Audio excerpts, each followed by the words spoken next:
ગુપ્તવાસમાં રહેલા પાંડવોને શોધવા માટે દુર્યોધનની યુક્તિ। હવે અહીં દુર્યોધનની આજ્ઞાથી કેટલાક હેરિકો ગુપ્તચરોએ ઘણા દેશોમાં ફરીને પાંડવોને શોધ્યા, પણ જ્યારે તેઓને ક્યાંય પણ જોયા નહીં ત્યારે પાછા આવી તેઓ દુર્યોધનને કહેવા લાગ્યા કે હે રાજા, કોઈ ઠેકાણે પાંડવો અમારા જોવામાં આવ્યા નથી। તે સાંભળી દુર્યોધને ભીષ્મ અને વિદુરના મુખ સામે જોયું। તેને ભાવ જાણી લઈ ગંગાપુત્ર ભીષ્મ બોલ્યા, અર્હતના વિહારની જેમ જ જે દેશમાં સાત ઇતિઓ, ઉપદ્રવો, ભય અને રોગનો સંભવ ન હોય ત્યાં પાંડવો રહેલા છે એમ સમજી લેવું।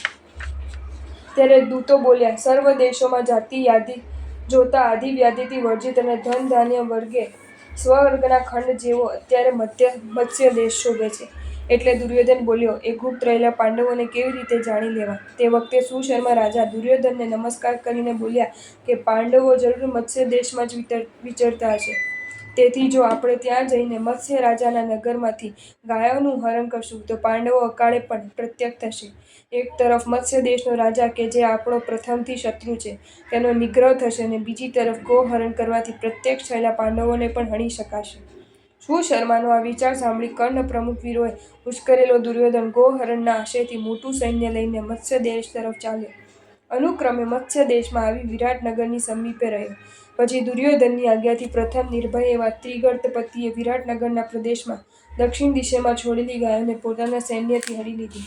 તત્કાળ ગોપાલ વિરાટ રાજાની સભામાં આવી વિરાટ રાજાને નમ્યો અને બોલ્યો કે હે રાજેન્દ્ર, પ્રથમ રણભૂમિમાં કીચકે જેનો ભંગ કર્યો હતો તે સુશર્મા રાજાએ પોતે જ આવીને તમારા નગરની આસપાસ ચરતી ગાયોને હણી લીધી છે। તે સાંભળતા જ ક્રોધ વડે ઉદ્ધત એવો વિરાટ રાજા ધનુષ્યના ટંકારથી જગતને બહેરો કરતો સૈન્ય લઈને શત્રુઓની પાછળ દોડ્યો। સૂર્ય, શંખ, મદિરા ઇત્યાદિ પોતાના શ્રેષ્ઠ પુત્રોની સાથે તેણે શત્રુઓને ચારે બાજુથી ઘેરી લીધા। પરસ્પર અમર્ષ ધરીને રણમાં તાંડવ કરતા તે વીરોના શત્રુઘાતક બાણોથી આકાશ છવાઈ રહ્યું। તે વખતે સૂર્ય અંધકારનો નાશ કરે તેમ વિરાટપતિએ ક્ષણવારમાં હજારો શત્રુઓનો નાશ કર્યો।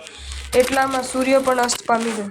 તે વખતે પોતાના અનેક સુભટોના સંહારથી ક્રોધ પામેલો સુશર્મા રાજા ધનુષ્યના ધ્વનિ કરવા પૂર્વક મત્સ્યપતિ ઉપર દોડ્યો। ત્રિગર્ત દેશના સ્વામી સુશર્માએ પણ ક્રોધથી શસ્ત્રોનો વરસાદ વરસાવવા માંડ્યો।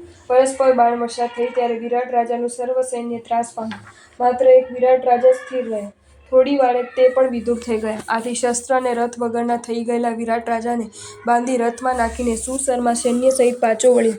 તે ખબર સાંભળી યુધિષ્ઠિર, ભીમ, નકુલ અને સહદેવ તેની પાછળ સુશર્માની સેનાને અત્યંત ઉપદ્રવ કરવા લાગ્યા। તે વખતે હું તમારો દાસ છું અને તમને ઐશ્વર્ય આપીશ એમ બોલતા ત્રિગર્તપતિ સુશર્માને ભીમે બાંધી લીધો અને ક્ષણવારમાં વિરાટપતિને છૂટો કર્યો।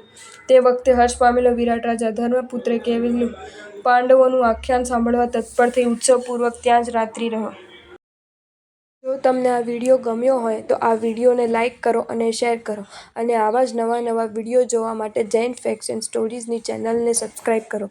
ધન્યવાદ।